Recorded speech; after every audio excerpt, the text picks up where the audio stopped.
Guys, अक्सर कहा जाता है कि वक्त को बदलने में वक्त नहीं लगता। एक सेकंड में सब कुछ बदल सकता है। अभी जो खुशी आपको झूमने पर मजबूर कर दे, अगले ही पल वही खुशी मौत की परछाई बन जाए। और तब कोई जवाब नहीं होता, बस सवाल रह जाते हैं, आखिर मेरे साथ ऐसा क्यों हुआ।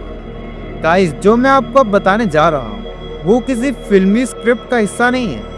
ये रियल लाइफ की एक सच्ची रहस्यमयी कहानी है जो हमें हमारे एक सब्सक्राइबर ने भेजी, और वो रहता है मुंबई के बोरीवली में। ये कहानी वहीं के एक नए प्लॉट की है, एक ऐसी लेविश बिल्डिंग जिसमें कुछ फैमिलीज हाल ही में शिफ्ट हुए थे, और बस तभी से कुछ तो अजीब, कुछ तो डरावना शुरू हो गया। इस न्यू बिल्डिंग में कोई सुसाइड की हिस्ट्री नहीं थी और ना ही कोई पुराना मर्डर केस, और फिर भी जो हुआ वो किसी भूतिया फिल्म से कम नहीं था। बोरीवली मुंबई का एक पॉश इलाका, जहां एक महंगे और आलीशान प्लॉट में शिफ्ट हुए थे काजल, विक्रम और उनकी 18 साल की बेटी मोना। विक्रम एक सक्सेसफुल बिजनेसमैन था, इंपोर्ट एक्सपोर्ट का बड़ा बिजनेस था, और मोना कॉलेज में पढ़ रही थी। और काजल एक हाउसवाइफ जो दिन भर घर को संभालती थी।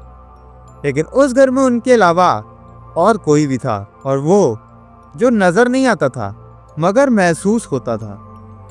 काजल को बार बार लगता कि कोई उसको देख रहा है, एक निगाह जो हर वक्त उसी पर ही टिकी रहती है। लेकिन जब उसने ये बात विक्रम और मोना को बताई तो उन्होंने इग्नोर कर दिया। विक्रम ने बिजनेस लॉसेस का बहाना बनाया, और मोना तो किसी से कॉल पर गुपचुप बातें कर रही थी। लेकिन काजल को शक हुआ, क्योंकि मोना का फोन तो डाइनिंग टेबल पर रखा था, तो फिर वो कॉल किससे की। धीरे धीरे घर में कुछ चीजें बदलने लगी। जहाँ कभी हंसी खुशी का माहौल था, अब वहाँ सिर्फ सन्नाटा बचा था। काजल को एक दिन रात में किचन से बर्तनों के गिरने की आवाजें आने लगी, और जब वो वहाँ गई तो उसने देखा और सूंघा तो उसे गैस लीक की स्मेल आई। और गाइस, मैं बता दूं कि रात में उस वक्त लाइट नहीं आ रही थी, तो मोना भी जो थी इसी वक्त किचन में आ गई और वो कैंडल जलाने लगी थी। तो काजल ने उसको जोर से चिल्लाकर रोका, लेकिन मोना ने कैंडल को जला दी और पूरे घर में आग सी फैल गई, और उसी मोमेंट में काजल की नींद खुल गई। ये एक सपना था या शायद कोई चेतावनी। अगले दिन जब मोना सब्जी काट रही थी तो काटते काटते उसकी उंगली में हल्का सा कट लग गया था, और खून रुकने का नाम ही नहीं ले रहा था। तभी उसके एक बेडरूम का दरवाजा धीरे धीरे खुला, और एक परछाई काजल को देखकर मुस्कुराने लगी। और ये वही परछाई थी जो हर बार जैसे काजल को खत्म करने की प्लानिंग कर रही हो वो आत्मा। रात को मोना के कमरे की अलमारी के ऊपर बैठी एक औरत काजल को बड़ी देर से घूर रही थी, और काजल ने जैसे ही देखा तो काजल डर के मारे चीख पड़ी और जैसे तैसे वहां से भाग निकली, और उसी पल अलमारी जमीन पर गिर गई। अगर वो एक सेकंड भी और रुकती तो शायद अब तक वो जिंदा नहीं होती। उस रात वो औरत काजल की छाती पे चढ़कर बैठ गई और उसके चेहरे को कस के पकड़ लिया और बोलने लगी कि ये मेरा घर है, यहाँ से निकल जाओ। और काजल फिर बेहोश हो जाती है, और सुबह जब होश आया तो विक्रम और मोना जा चुके थे।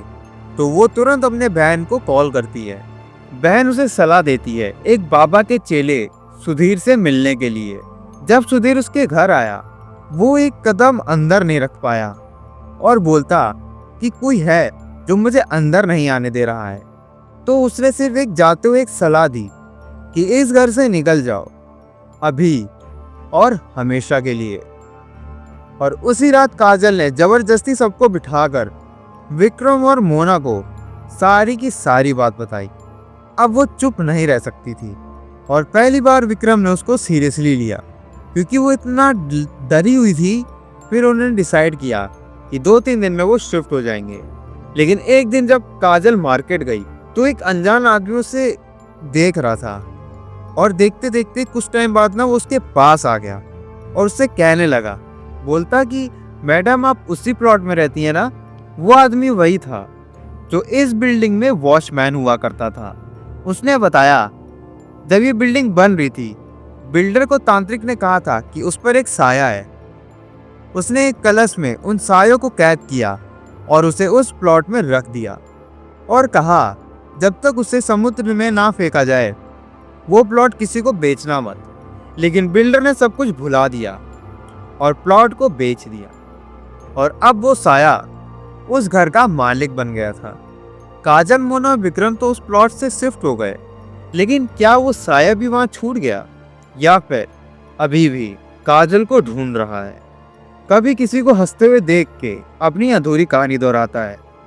तो जब कोई मुझसे ये सब पूछता है कि क्या ये सब सच है, क्या भूत वगैरह होते हैं, तो बस मैं सिर्फ यही कहता हूँ कि शायद अभी इसी वक्त आपके पीछे कोई कहानी खड़ी हो।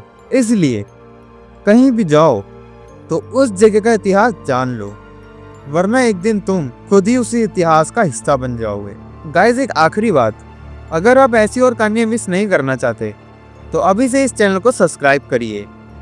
Thanks for watching, stay safe, stay aware. आप मेरी बाकी इन दोनों वीडियो को भी देख सकते हैं।